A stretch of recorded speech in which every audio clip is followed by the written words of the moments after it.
Deputy collector निशा बांगरे के मामले में हाई कोर्ट ने सुनाया बड़ा आदेश और ये आदेश जो है और उस आदेश के तहत मध्य प्रदेश सरकार को एक समय अवधि दे दी गई है जिसमें निशा बांगरे को लेकर बड़ा फैसला हो सकता है। क्या कुछ हुआ मैं आपको बता दूं।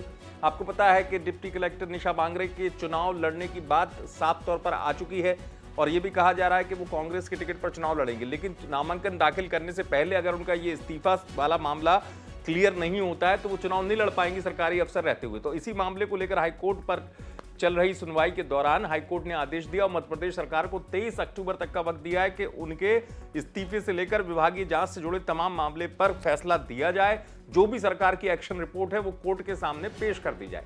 इस मामले से जुड़े हुए जो अधिवक्ता है वो जानकारी दे रहे हैं। देखिए, सुप्रीम कोर्ट में निशा बांगरे जी अपनी एक याचिका लेके गई थी कि इस मामले में जल्द से जल्द कार्रवाई हो जाए। सुप्रीम कोर्ट का कहना ये था, चूंकि ये मामला ऑलरेडी हाई कोर्ट के समक्ष पेंडिंग है, इसलिए सही ये होगा कि हाई कोर्ट इस मामले में डिसीजन सुनाए और ये कहकर उस केस को ख़त्म कर दिया।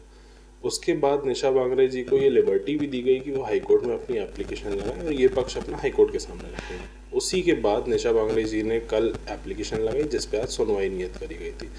आज सुनवाई में हाई कोर्ट का ये ओपिनियन था कि क्योंकि उनको इलेक्शन लड़ना है और 30 तारीख आखिरी डेट है नॉमिनेशन फाइल करने की, क्योंकि बहुत कम समय बचा है, इसलिए सरकार को ये निर्देश दिए गए कि क्योंकि उन्होंने अपने चार्जेस एक्सेप्ट कर लिए हैं तो डिपार्टमेंटल इंक्वायरी पेंडिंग रखने का कोई औचित्य नहीं बनता है। तो डिपार्टमेंटल इंक्वायरी एवं उनके रेजिग्नेशन पे जल्द से जल्द कार्रवाई करके उन पे डिसीजन सुनाया जाए, चाहे एक्सेप्ट किया जाए चाहे रिजेक्ट किया जाए। जो भी उन्हें पनिशमेंट सुनानी है वो 23 तारीख या उससे पहले सुना के ख़त्म करी जाए ताकि वो आगे चुनाव लड़ सके, ताकि वो सरकारी अफसर ना रहें। जो अधिवक्ता हैं वो बता रहे हैं किस तरीके से, क्योंकि मामला सुप्रीम कोर्ट तक भी गया था। आपको बता दूं, विशेष अनुमति याचिका के जरिए पहुंची थी निशा बांगरे।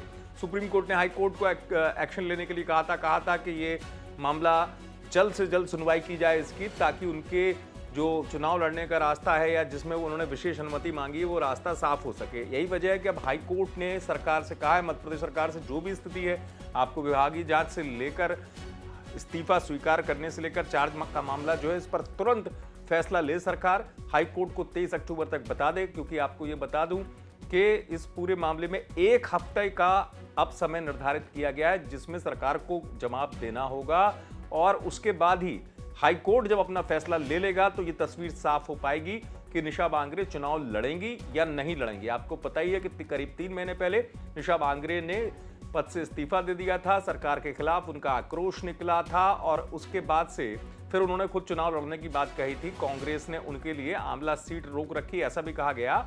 लेकिन अब हाईकोर्ट के इस बड़े आदेश के बाद देखना यह होगा कि सरकार का पक्ष क्या आता है, क्या निशा बांगरे चुनाव लड़ पाएंगे या नहीं, ये भी देखना होगा। जबलपुर से आप तक पर पहुंचाई धीरज शाह ने, आप देखते रहे एमपी तक।